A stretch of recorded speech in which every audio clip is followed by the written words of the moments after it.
I think actually there are a fair number of more questions there, but I think this discussion kind of leads us into the panel discussion. So let's get the other panelists in, which is Ben as the moderator, and then we should have Brian Dunn and Madhu Thangavelu as well. Please. Hello, Jarvstrat. Hello, Niklas. Can you hear me? Yes, I hear you. Oh, good. Start my video. And I think Brian is on as well. Brian, yep, just needs to get his video on. Maybe that's something. I hit start video. There we go. All right, I think we got everybody on. So, panel question. It says the host has stopped my video. Yeah, I turned it off, but I turned it back on for you, so you're good. Okay. What is the most important criterion for a lunar settlement location? So there's a lot of criteria, but in your opinion, what's the most important for maybe the first settlement, or maybe just for like the 10th, but this is like the most important one. And well, we'll go with Vince first. I honestly, I've been thinking a lot about this, and I'm thinking that the most important criteria is going to be one of the things that I just said recently, which is we need results. We need to be able to justify what we're doing. We need to show that we can put these missions out there and have them generate results that are meaningful and will contribute to knowledge and also the human condition. And the sooner we do that, the better it's going to be for a multitude of reasons. And so I think we need to be very careful about picking where we're going to establish our ongoing presence with an eye toward that. Otherwise, we will just continue to have this ongoing presence, and we'll be struggling to find a justification for it. I personally don't believe we need to do that. I think the justifications are immense. But I am not everyone, and whether we like it or not, we have to convince the general public that this is the way to go. Right. So kind of like what they did with Apollo, right? Don't pick the interesting places, pick the safer places where they can get results and prove they can do it. That's an aspect of it. Yeah. A very big aspect of it. I think. Yeah. Yep. I agree. Madhu, Brian, do you guys have ideas on that? If I may, Ben, I just watched the ending of Vince's talk, and I think specific to our question, I think the most important thing from an engineering point of view, particularly relating to human settlements, is the ability to fly people in and out of there safely. That is a priority number one from the engineering point of view. And from where we are at, we are not there. I'm quite confident that the private space sector will seize the baton from anybody anywhere on the planet to get back to the moon. It's happening right now. At some point during our discussions, I appreciated Vince's scientific rationale and the discussion. Some point in time, you'll be looking in the eye of engineers, very specifically mission control engineers. And there is a big difference between vision and mission, Ben. And when you sit across the table from a mission controller or a mission engineer, safety of the crew is the number one and overriding factor. I think we all know this. So my thinking is we'll be looking to fly safe missions. which means you, you fly to places where we know we can extract our crew, or we can help our crew if they need help, and so on. So it's obvious from the way we fly missions today is that the equatorial plane is where we want to go, because we want to quickly abort if we can. And that is my primary thinking on the matter. Yep, I understand what you're saying. So again, like Apollo, equatorial and near side. That's called a free return trajectory Yep. for those who follow orbital dynamics. Yep.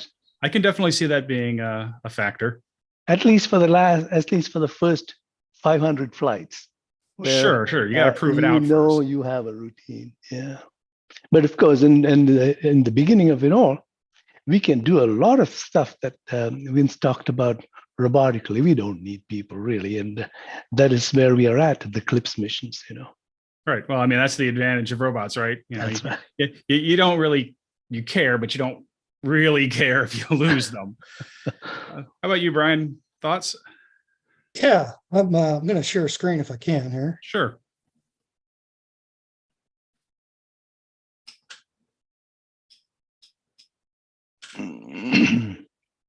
How's that? Okay. Yep. We got it. Well, I agree with you. Equatorial, easy access, and safe. I actually had to give this a lot of thought because I was writing my book. I knew I eventually had to stick a pin in the map, right? So, Ben, you were talking yesterday about being near resources. Now, we're not sure exactly what all the resources, the most important resources are going to be, but at this point, making a guess, I think you got to be near power, water, and metals. And as you said, you don't have to be right in them. There's going to be a lot of activity at the South Pole, for sure, but the base doesn't have to be at the South Pole. Yep. It can be equatorial, easy access, and safe. And if it's near power, water, and metals, that's even better, because that's where the most successful caves on Earth have been. The most successful caves have always been near resources, not in them, but near them. There's even a word for it. They call it an ecotone. That means the transition area between resources. I think you said that yesterday. So I finally, I gave it a lot of thought, and I finally stuck a pin in the map. And this is where I ended up.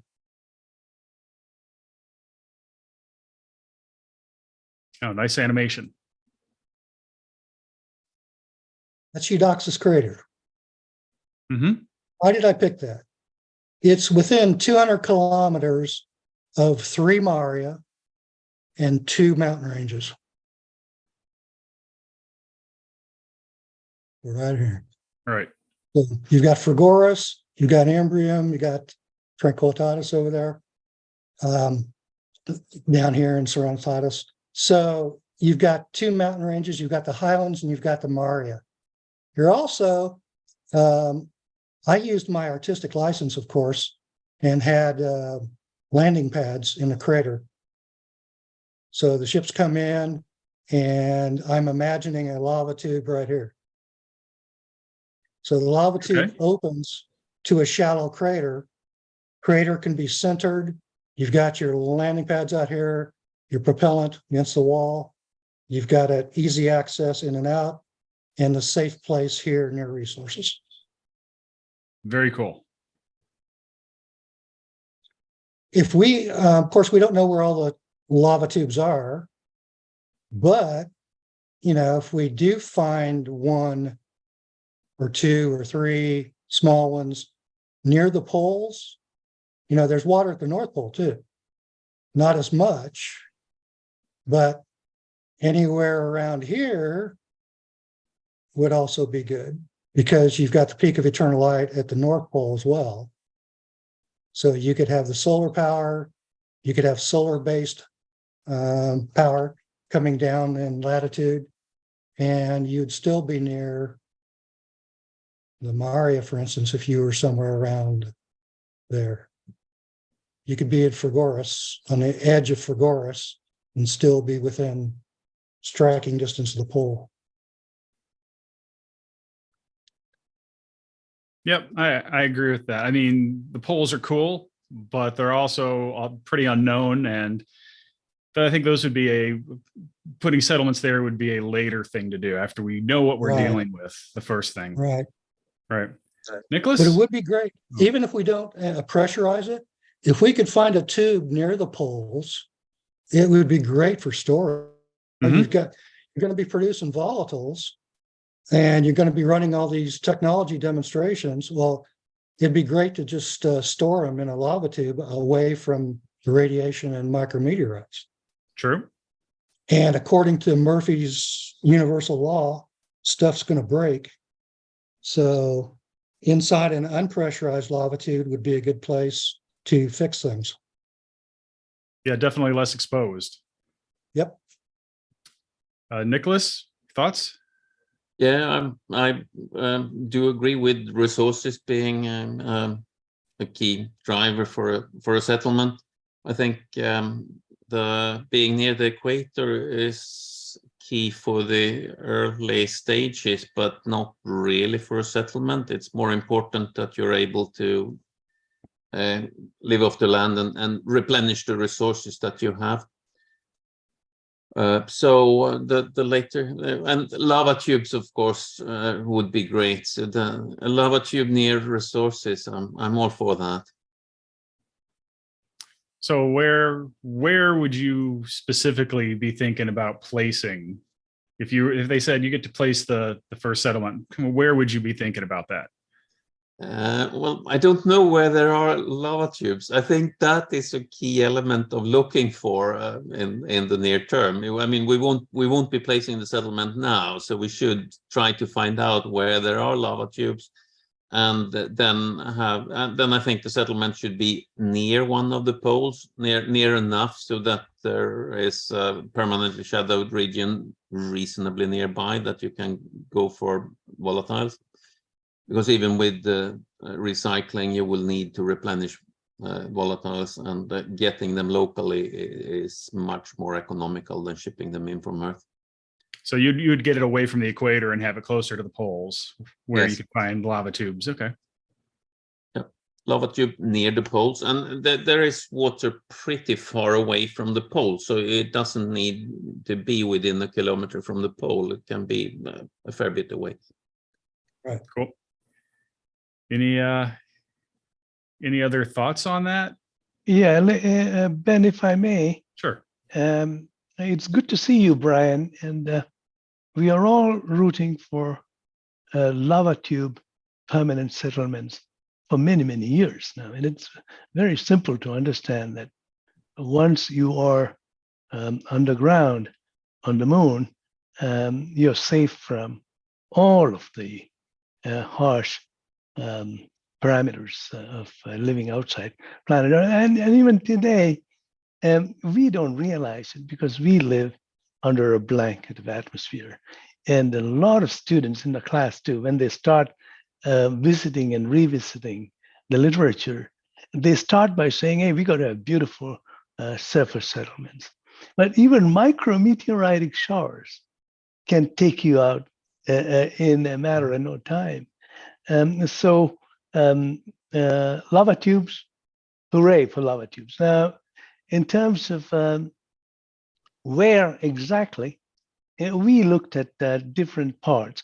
And as you all know, Maria Zuber's work with the Grail facility somehow indicated that most of the lava tubes happen to be in the lower and lower regions of the latitudes.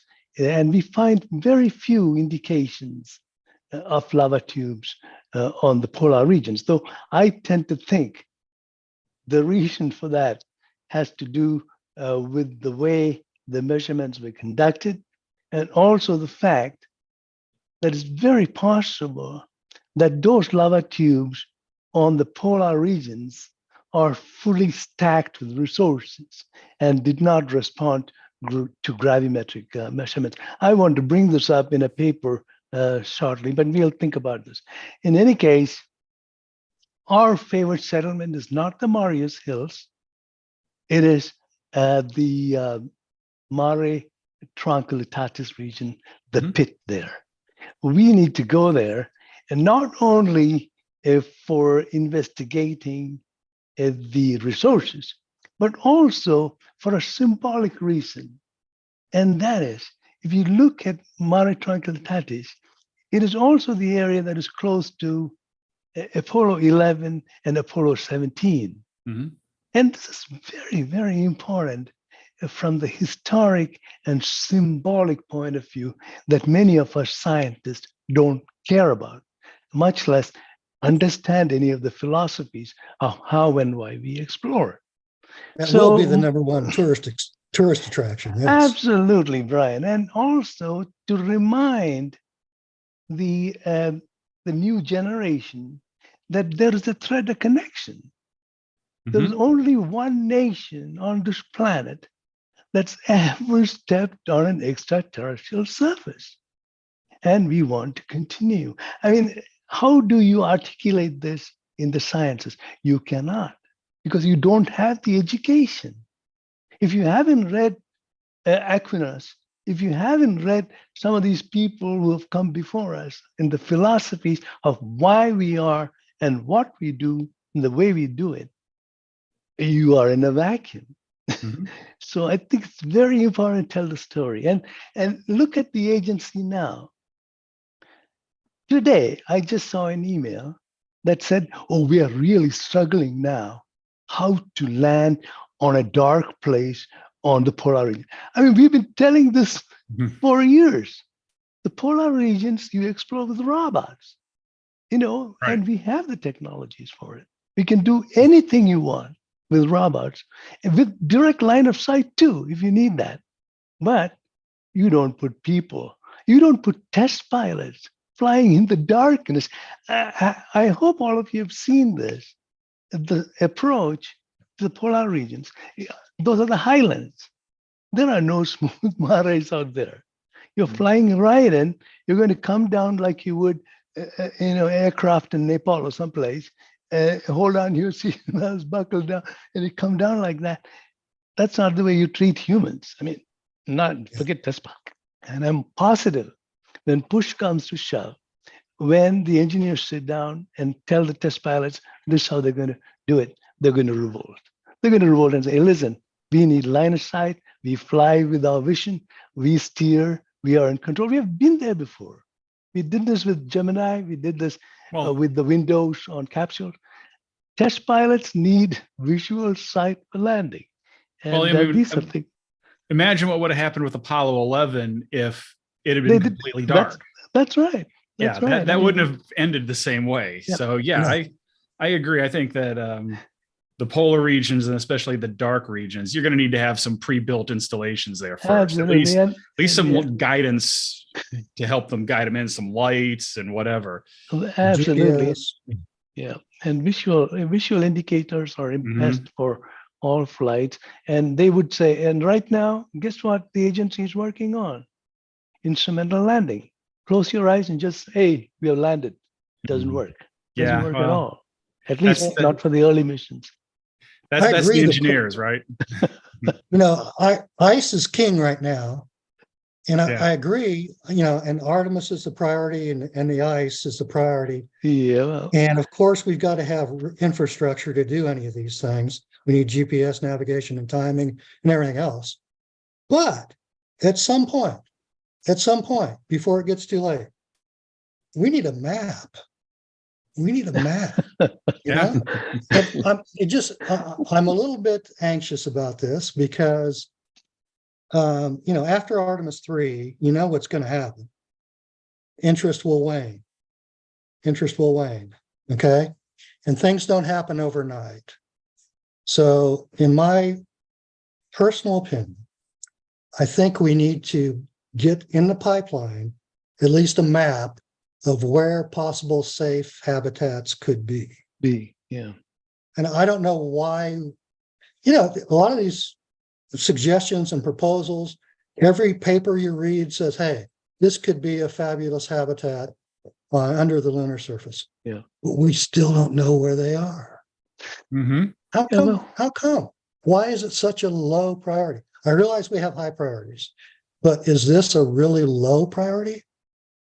Yeah, lava tubes have never been part of the decadal studies, Right. much less and the closest they came to were some networks of observatories and so on. But for some reason, we have nicely and thoroughly neglected our celestial neighbor, and Oh, yeah. it tells you about the flaws in how we think. And again, I bring back the idea: philosophy is essential. Why we do what we do. If you're doing something to keep the status quo going, like work, it's a NASA, it's a civil program. Get in there, and you have it for the rest of your time till retirement. It's a different thing from what SpaceX down there does. Mhm. It's work. It's not a job. You go in there and do work, and you're working a mission. You're getting mission to, and I mean, it's happening. Private space sector has taken over many of the responsibilities. They hold patents that NASA does not have access to. So this is how and it's a very exciting to be alive, Ben. So Doug mentions Dr. Svedis made the point that you can put a habitat in a small crater and backfill regolith on top of it. Yeah. Why is everybody talking about lava tubes away from Okay, the I'll poles tell when you we can what. make our own radiation micrometeorite shielding? I You have a could do ton of that too. respect for the late great Paul Spudis. Okay, well, Paul was wrong about this. Okay, yes, you could do that, but you end up with a high-tech camp, high-tech camping. You can't possibly create as much usable space on the surface as the cost to convert an existing space under the surface. Yeah, And and you're right. Paul has done so much good work in this arena, and in terms of overfilling and doing all of that, just think about the amount of regolith that you need to move, particularly for that note that Doug Plata just put out. Doug had a wonderful exhibit at the ISDC in May. What it showed me was the scale of how big these things are when you get to build them.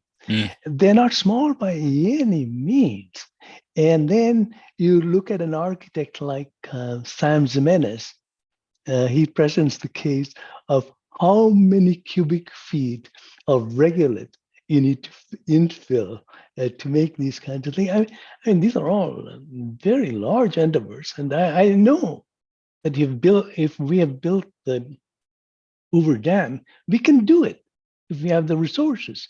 But in the early periods, is when we got to worry about the sparse infrastructure and how we bootstrap stuff to get there. So that's where our studio at USU is at, looking at the exact nature of the early foothold on these matters. Yeah, there's a real difficulty in that moving lunar regolith is so hard. The correct term is hard. Yeah. And physically, literally hard. Because I think if you remember how they struggled to manually drill into the regolith. Yeah, and coupled with that, you have the fact that you don't have the advantage you do on Earth of being able to dig your foot in and use your mass. That's right.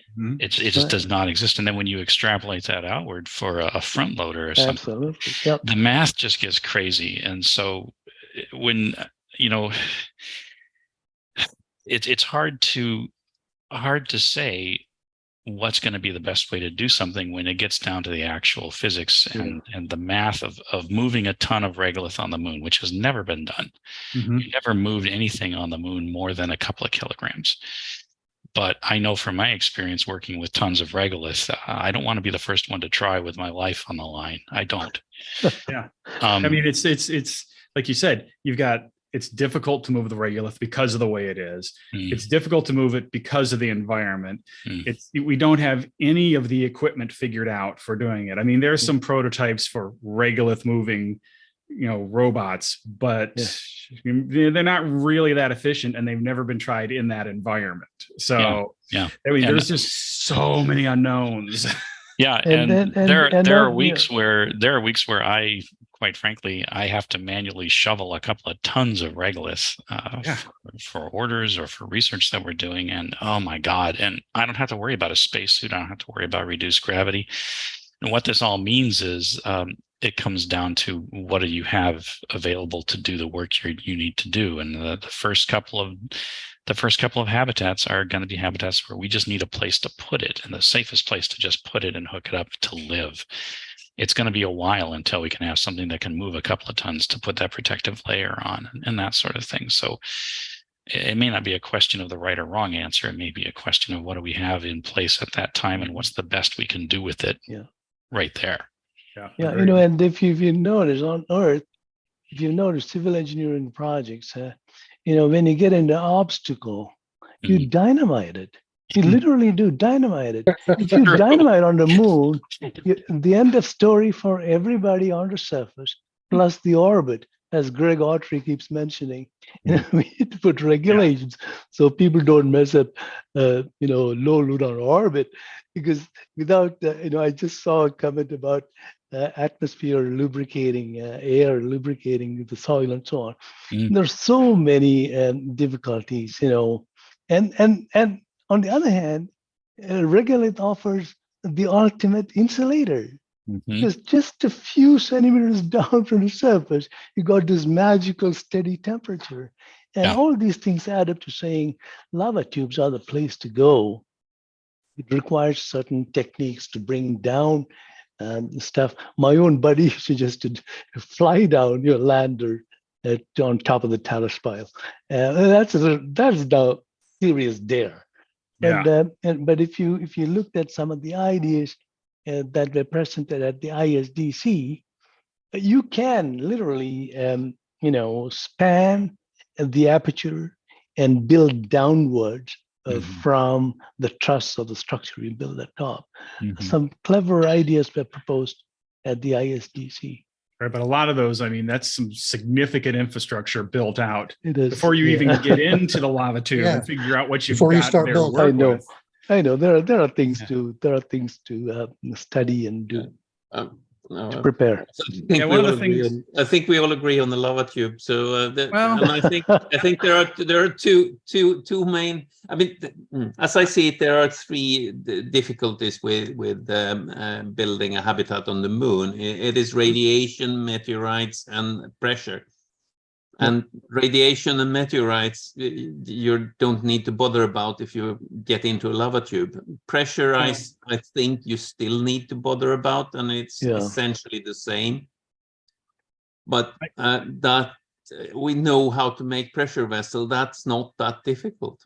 Yeah, I think my biggest concern with lava tubes are that, okay, we find these lava tubes, which we haven't yet. We remote sensing, we got an idea. We think, okay, they're there. We haven't been in one yet, so we don't really know what the interior is going to look like. But more importantly, you put in a habitat in this thing, and you've just changed the local internal environment. And these things have lasted for billions of years, but they've been in steady state. Now you're adding heat, leaked oxygen, maybe moisture, and now you're changing the local environment. So you don't know about the stability of these things after you've radically changed their environment very quickly. You're also going to have vibration. Oh yeah, vibration, possibly even from very large rockets landing nearby. And we all saw what SpaceX, the effect that had on their launch platform. Oh yes, indeed. So I mean, lava tubes I think are a great idea, but I think like almost everything else on the moon, we've got to learn more. Yeah. Ben, in all exploration, somebody will do it, and it'll be a paradigm changer. I mean, and that's the way it works. I mean, look at Elon's reusable vehicles. I mean, partially reusable now, heading towards reusability. And now everybody's on it. And look at his terrestrial move, electric cars. You know, everybody has an electric car now. And that kind of paradigm shift happens when somebody, not an agency, somebody decides the time has come to change it. It happened in the Human Genome Project when Craig Venter took on the government and said, no, I can do it in my own garage. I'm going to do it. And guess what? There was a collaboration and things happened very quickly. That's what we are waiting for and rooting for. Yep. Doug mentions that, hold on. The top 4 inches or so of regolith is fluffy. We can simulate regolith handling by robots on Earth in vacuum, cryotemps, time delay, and offloading 5/6 of the gravity of the weight. Well, we could, except as Vince said, all the places are not uniform. And, that is true. Even during the Apollo landing, they noticed, and they clearly mentioned this during touchdown, that some landers did not see so much regolith flying off, which gave me another thought at that time. That is, maybe there are places where bedrock is exposed and you don't need a landing pad. If you know such places, they could be interesting to clear up and build into a very solid landing pad. But then you wouldn't know where the resources are or anything. But many thoughts are, these things come out of our studio at USC. And I'm hoping there'll be more happening come fall when we'll be thinking about how building a lunar surface habitat can start not on the moon, but in low Earth orbit. Was my thesis.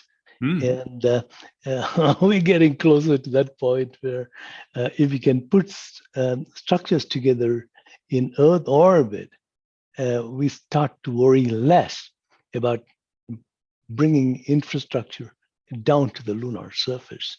And once I was on a thread the other day and somebody said, we got these humongous rockets and we got Starship, but now our crew don't know what to put on it.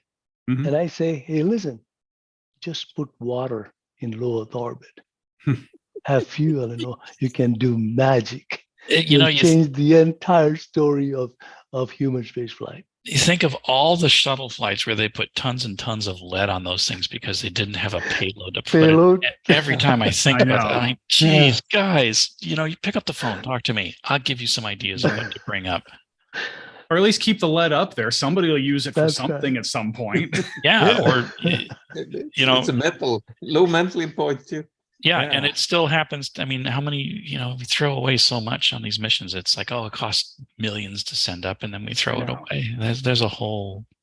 Well, it's all about pre-planning and knowing what the future holds. Yeah.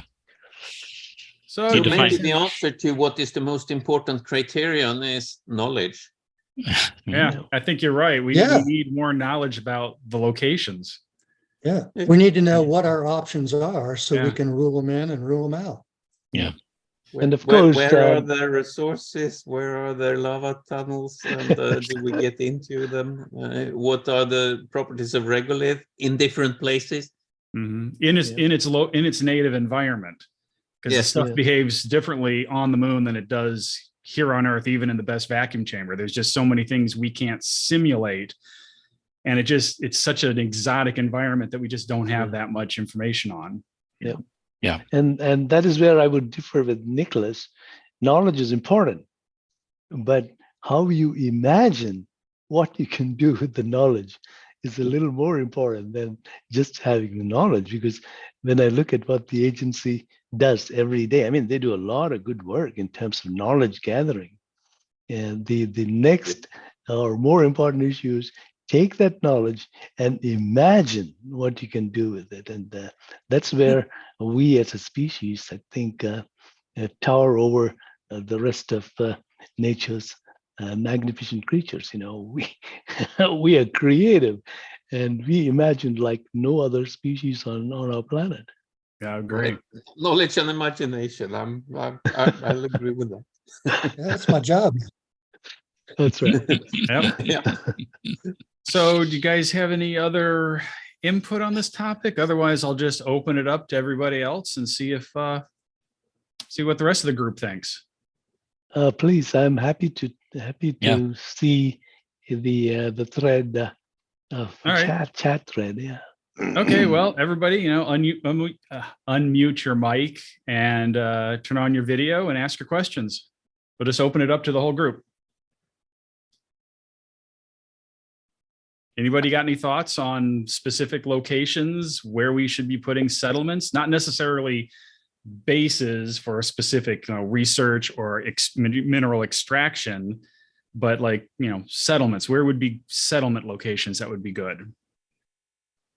Yeah, I think before why? Go for it. Go Yep. for it. Hey, Okay. Doug. Yeah, I personally think that we should just go for what I would consider to be this final destination, and that is at one of these peaks of eternal light. It'd be awfully nice to know from small prospectors where the closest location is near one of the peaks of eternal light that has sufficient concentrations of water ice in the regolith. So to me, that would be the top priority for rovers, sort of your CLIPS class rovers, is just drive along that ridge between Peak of Eternal Light A and D on Dagerlach crater. Drive right along there, and then poke into craters along the way and seeing if you can detect water ice of even 1% concentration, and it would give us an idea of where between elevated solar power and proximity to ice, to the volatiles. And then I would say that's probably where we're going to have the initial permanent base. And so Starship cargo landings should be focused on that location. And then as the Starship cargo landings with their fleet, as they prove their safety, then crew goes in, lands at that location as well. Okay. Well, I worry that a lot of the literature on all of this, Doug, is from the agency and the meetings we have had in the past. If you look at how hard engineers are thinking about the future and the paradigm changes in human space flight, if you look at what Starship is going to do, they are not going to fill up on the moon. They're going to take water from planet Earth, and they're going to do a lot of things on Leo. I believe that in the next 10 years, the paradigm will change on what resources we want from the moon. You may not be looking at water from the moon. You may be, there may be other things. And these are thoughts in progress right now down the street from here.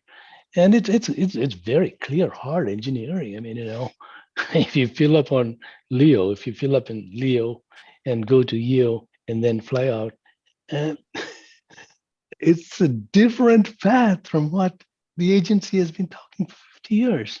And the youngsters know this because they do the numbers in terms of what is needed, what you can do very quickly versus what will take 10 or 20 years to do.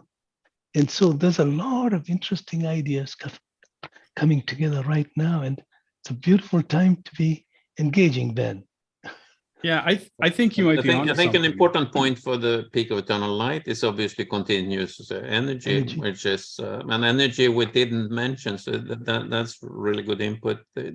Nearness to energy, or some way of storing it, because you have 14 days of continuous sunlight. That's fine. The problem is then you have 14 days without it, and that's the problem. Yeah, this is another area of interest too. I think Madhu might be onto something though about that, because if Starship works and if it can bring up significant amount of mass, then you start looking at synergies. So you could bring up a lot of hydrogen from the Earth. You can bring a lot of oxygen from the moon. Oxygen's the heaviest part of water, so makes sense to ship that from the moon. Moon's 50-some% oxygen by weight. So you start looking at these synergies. So you're right. Maybe going to the ice isn't where the money is. Maybe it's where you can easily extract out oxides and get the oxygen and ship that where it's needed. And in terms of energy, Ben, there's a humongous push for nuclear reactors. If you look at the agency's early lunar-based designs, they were not looking at solar power at all. Mm-hmm. They're looking at nuclear reactors. Yep. And then this was not a figment of the imagination. They already had nuclear reactors operating in Greenland and so on. So they knew how to do this damn thing. And so this whole idea of photovoltaics is rather new. And we are all champions of photovoltaics because we think it is renewable and clean. But when the EPA gets involved, you start to see the environmental mess. So all of these things have the other side of the coin too. Mm-hmm. And hey guys, could one of you do a share screen of a poster for LSIC, the Lunar Surface Innovation Consortium? And if you could put it up, it is a proposal for what we call solar drapes. Is anybody able to share screen? You should be able to share screen. I don't think anybody's restricted at this point. Oh, okay. Sounds dangerous. Yeah, it is. Also, to take advantage of the break, Philip has had his hand up for a bit. I don't know if. Oh, I didn't see that. There you go. I also stand up before we go to the next topic. Ben, I was thinking like where to settle down, kind of like if we let's say Aristarchus Plato, like if you look at the someone was presenting about the definition of settlements and the history of Earth. Mm-hmm. Humans are kind of responsible for our consumptions and the words we say. So it's like when you say house, House, house. Everyone has a different image of house, like a dome so if you go back to history, we learned a lot from our history, how British came and ruled, and we all were like all these things. So if let's say we're going to rule the moon or Mars, so let's say if we do the policy, like how do we name the location? So let's start from Aristotle, like when we have like this first word, like first name, Aristotle. I don't know if Aristotle had the last name. Or Einstein. Do you choose Albert or do you choose Einstein? Like when you name a location. I think Aristarchus Plateau would be a good location because it has a lot of pyroclastic materials. We can do like we can produce helium. We can use fuel. Fuel is necessary. But I think policy is important here in terms of choosing the locations, and then leadership roles are also important. Yeah, I agree. I'm sure there's going to be a lot of politics involved, especially multinational organizations and stuff are going to definitely weigh in on who should be able to go where. Yeah. So what do you got there, Doug? Thank you. Yep. Can you see? Yeah, we can see it. It's those vertical solar panel arrays that they've been talking about. Yes, well, I think is substantially different than what NASA's been talking about, because what they want to do is they want to have vertical solar panels that can be moved in order to support provision of power for rovers as they explore. So they need to be able to move them, and therefore they're much less power than what we're describing here. What this is, this would be a starship dedicated to delivering these solar drapes. And what this would be is a single 100 metric ton starship payload would deliver enough solar drapes to provide, after all of the efficiencies are taken into account, 5.1 megawatts from just a single delivery. And what we do in the section here in our poster, we describe the amount of material that could be electrolyzed or aluminum produced, the tons per day. Like, for example, iron comes to 28.8 tons per day, okay? And it is, let me see, I think it was 37.6 metric tons of water electrolyzed with this much power. And this is after the inefficiencies are taken into account. So it strikes me that the poles do provide a very valuable continuous power source. And I don't believe it'd be that difficult to go ahead and put up these telescoping poles and with the solar drapes. And then the poles could become a source of high energy production, and the products of that production could be shipped over with self-driving vehicles on compacted dirt roads to anywhere on the moon. And so all parts of the moon could have the same access to the results of the power, as well as the volatiles could be shipped to any part of the moon as well. Yeah, Doug, I remember this poster. Okay. The LSIC, and the difficulties of a particular configuration. At some point in time, we get into the configuration of such a concept. And one of the difficulties of having a having a vertical arrays is shadowing. The sun is going around the pole on a 28-day cycle.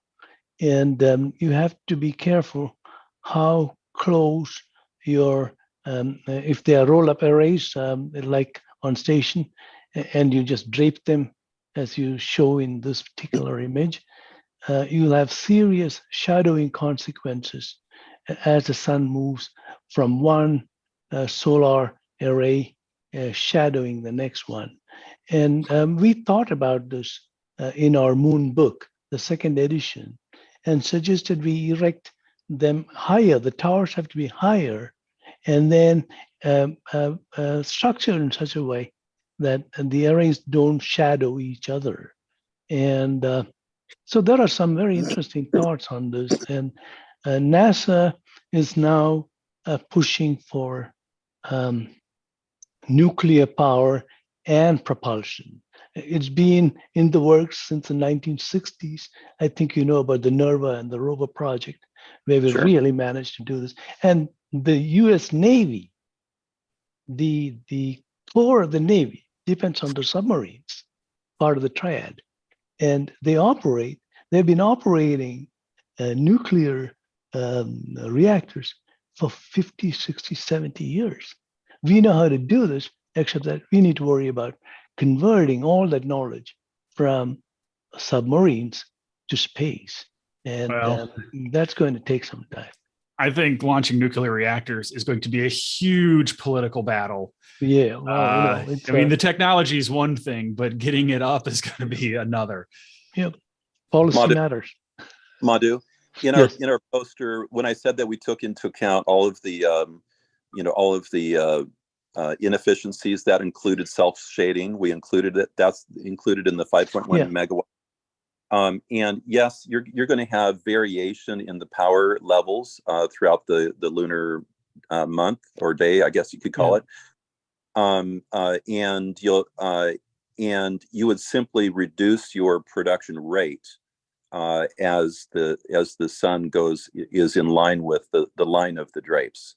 Yeah, and you can always place different sets in different places so that you Right. always have a network. So those things are possible. And by the way, we just got informed that Springer is ready to go for the 3rd edition of our Moon book. Oh, congratulations. So we'll be using some of Doug's work because I really love the idea of inflatables and all of those things. Cool. Excellent. Thank you. So any other thoughts on location or settlements in general, or anything that we've talked about during the conference, or something that you haven't heard from the conference that you think should have been talked about? Well, I want to apologize for missing yesterday's event. There was just too much going on, and in that paper, I'll send you the slides, Ben. You may want to include it. Sure. The topic of last year's class and the year before dealt with the movement of goods between the Earth and the Moon. All of you know that the International Space Station, despite being told that it's flying high and clean and so on, every 3 months you need to resupply. And this will be the case for the Moon for the coming foreseeable future, if you want to put people there. And so one thing led to another, and we got involved in Earth-Moon cyclers. The idea that you could put things into orbit, in an interesting low-energy orbit that would continually be cycling, bringing goods, and doing other wonderful things. And then we zoomed in on a particular one called Buscraft that I think maybe Doug and others may have seen the poster of at the LSIC and the NASA workshops. So the idea is very simple, much, much smaller than the Gateway proposition to put it in orbit around the Moon. We thought that it's a much better idea to have a cycler, which is much smaller and quicker, and cycling the Earth and the Moon on what we call a resonant orbit. And we termed it Buscraft because Buzz did a lot of interesting studies with us on how to make this happen, cyclers. And in it, we proposed that you could use Earth orbit to have all the translunar and trans-Earth injection stages, as opposed to refueling in Earth orbit, which is coming, but later on. Right now, you can ship stages and cluster them in Earth orbit so that you never, ever drop stages. There are celestial sorry to interrupt. I think your descriptions are too long. I just recently went to this astronaut conference, and so we meet all these astronauts virtually and in person. Some of them are Apollo astronauts. What do you think, like your personal opinion would be, like manipulation of data? Do you think we should manipulate some sort of data in the future, looking at the past, or should we be really honest in terms of what is your personal view in terms of recording our research? Sorry, I'm not sure I understand what the question was. Could you repeat it? So let's say now some people say, "Oh, we didn't land on the Moon." Okay. Some of my uncle would say, "Oh, we landed on the Moon," and then some of my friends would say, "We never landed on the Moon. Then it never happened." Well, then what should I believe? Did we land on the Moon or we didn't? Go on, Madhu. Well, you can ask that of Buzz. He's 93. But be careful of what happens to your jaw afterwards. Don't stand too close. Yeah, you don't want a 93-year-old kicking your butt. Exactly. I would say. Seriously. Oh, go on. I was saying, with Artemis 3 coming up, we really ought to be thinking about Moon 101. And by that I mean, I've been thinking about putting together lesson plans for a class on Moon 101. I think it's probably aimed at middle school kids, but I really think that there'll be an increase in interest as we actually watch on TV humans returning to the moon. So we ought to take advantage of that and make sure that the next generation, after this long pause, is literate about the facts. And I kind of call that Moon 101.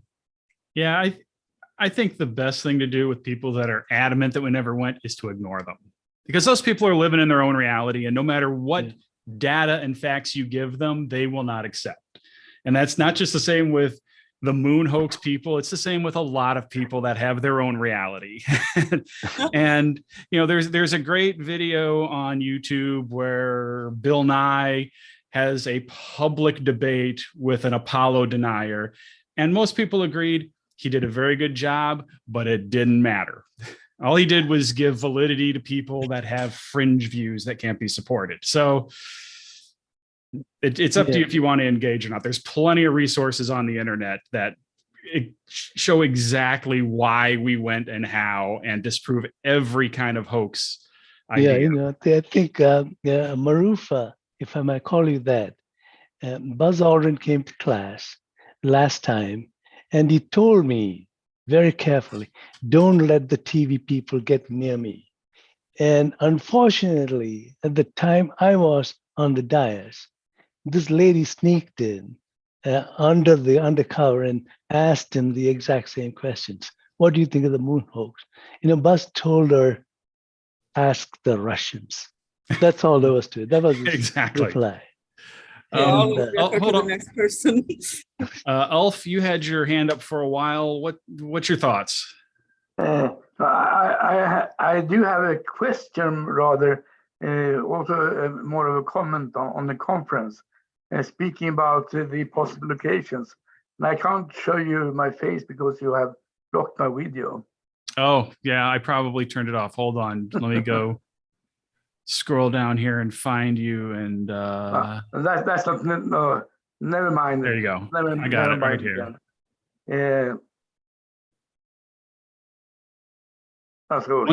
Once I turn somebody's video off, they have to ask to have it back on. That's just the way Zoom works. So the question is, speaking about the possible locations on the moon or the conference in general, I sort of missed the perspective of Chinese plans and policy on this issue. And the Chinese don't care too much about, let's say, the safety of the nuclear or whatever, and there are some sort of competition between the United States and China in many areas. Yeah. I would say the space and moon landings is one of these areas. Yes. So I'm pleased to hear some comments from you on this issue. It was a question I posed Vince at the end of his talk.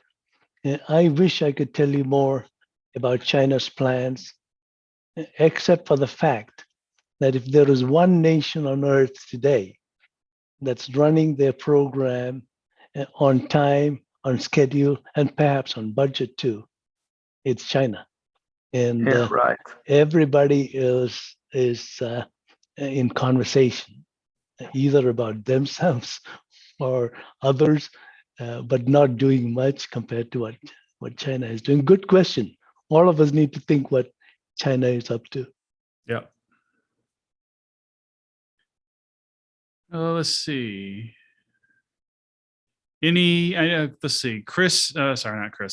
Philip asks, for the panel, what are some ways that the Moon Society can have a voice on space policy, such as with NASA, members of Congress, the White House, the National Space Council, UN COPUS, etc.? National Space Society and the Moon Village Association too, Ben. Mm-hmm. I just got off the phone with the president of the Moon Village Association. And I think we are all agreed that there is the International Moon Day coming up. And that I think, Ben, you have a part in it, right? Yep, the Moon Society is doing a 3-part International Moon Day thing on Thursday. We're having a little event from Turkey, a little event from Sweden, and one from here in the US, 3 different time zones, 3 different languages. It's Fantastic. it's going to be low key, but it'll be nice. Good to know that. Yeah. So I think Please, other question. I mean, how do we overcome the barriers of citizenship when creating international collaboration? Oh, well, my proposal to the agency was the crew all be ethnically diverse. And I think agency is doing that in some ways, but again, it's politics.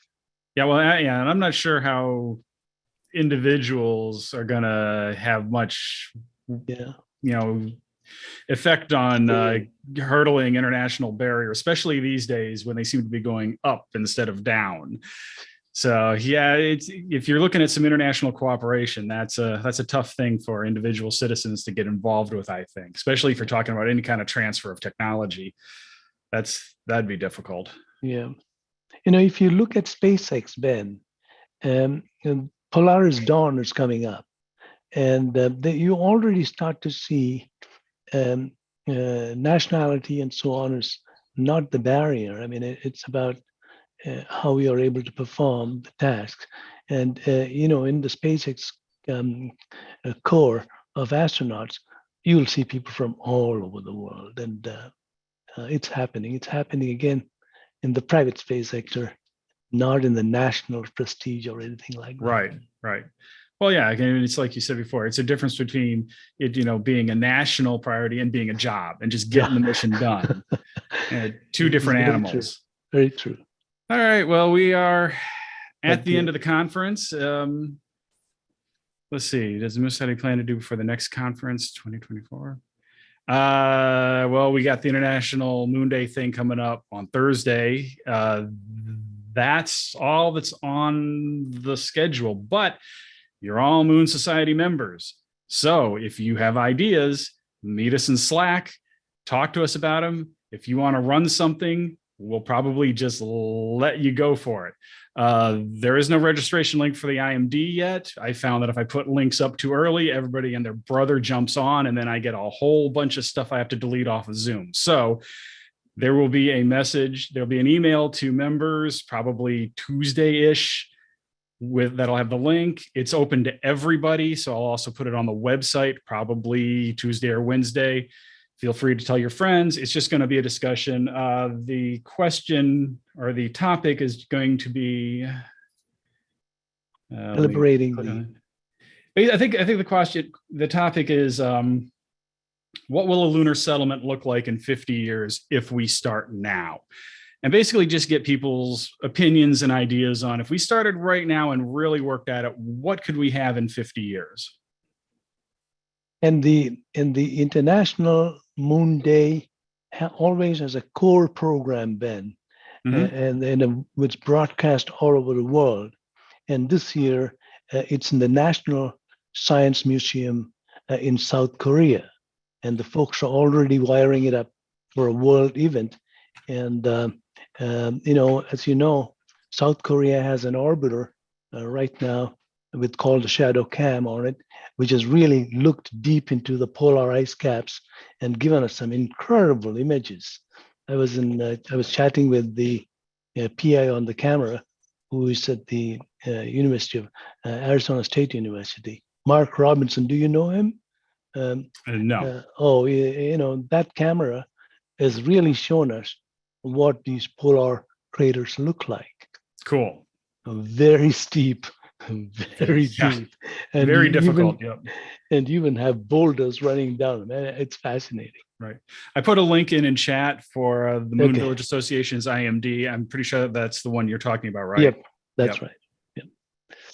Let's see. Thank you all. Are there more questions or? Let's go through the chat real quick.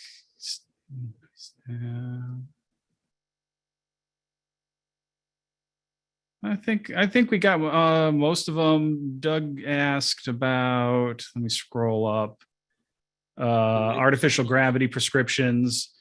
I think a lot of that is just, it's all big question marks, right? We just don't, what we need is we need an orbital variable G lab where we can do some real gravity experiments.